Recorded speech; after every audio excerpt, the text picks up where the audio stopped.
eu trouxe aqui para vocês uma lista, bullet points de fato, de soft skills e hard skills que a gente pode tanto nos desenvolver quanto buscar, seja através de um curso de extensão ou realmente em programas de mentoria, se conectando com profissionais que já atuam nesse mercado de inovação também, para a gente poder se desenvolver e estar cada vez mais preparado para esse mercado.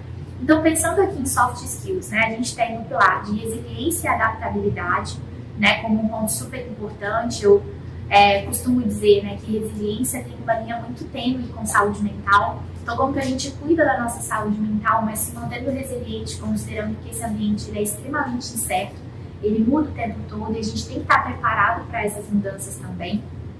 Como é que a gente aprende a aprender e tem bastante criatividade, né? Então é um ambiente que sim, é promissor para as pessoas criativas, mas a criatividade também pode ser aflorada, desenvolvida, né? Porque no fim das contas a gente tem que sentar nesse lugar de aprendizagem mútua, né? Lifelong learning sempre, para a gente sempre estar focado ali em se desenvolver e conseguir buscar por essas oportunidades que estão aí ao nosso redor.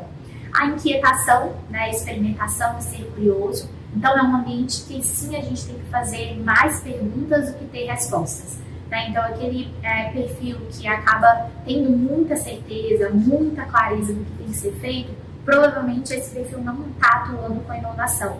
Porque o ambiente de inovação, exatamente por ser incerto, a gente tem muita dúvida, né? A gente não sabe como que a gente vai trabalhar, quais são todas as respostas, pelo contrário. A gente fica nessa busca, né, nessa jornada infinita, utilizando de inúmeras ferramentas para ajudar a gente a descobrir essas soluções, né, descobrir essas respostas. Mas muitas vezes a gente está com muito mais perguntas do que respostas, né, dentro do nosso dia a dia. Orientação a dados está muito conectado com esse tópico anterior, porque se a gente tem muita pergunta, hipóteses, né, de respostas não podem ser o nosso ponto, né, o nosso North Star Metric ali. A gente realmente precisa de dados, né, estarmos orientados a dados, de muitas pesquisas, muita pesquisa qualitativa, com o cliente no centro, para a gente realmente conseguir encontrar, né, as respostas que a gente está buscando.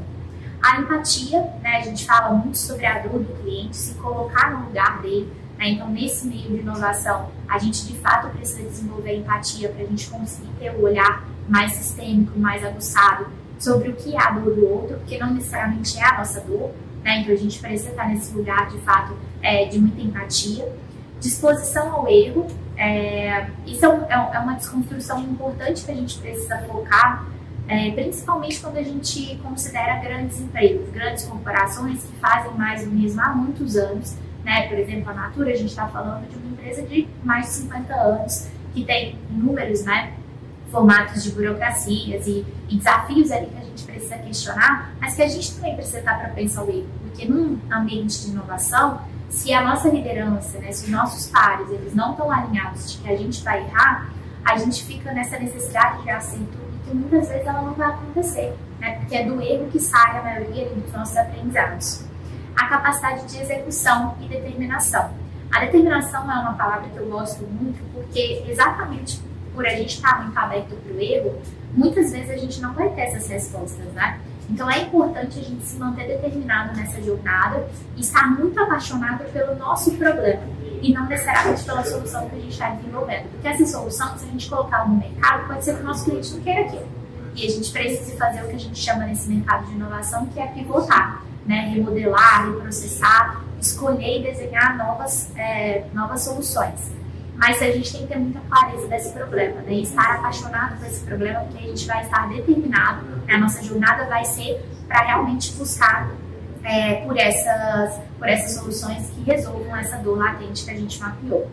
E aí, sobre hard skills, para a gente passar um pouquinho mais rápido aqui, né? Se eu pudesse trazer aqui mais como insights para vocês, de metodologias, ferramentas para vocês buscarem aprender mais sobre, são basicamente, né, o Design Thinking, o Lean Startup, o Agile, né, dentro de métodos ágeis cabe aqui um mundo de oportunidades também.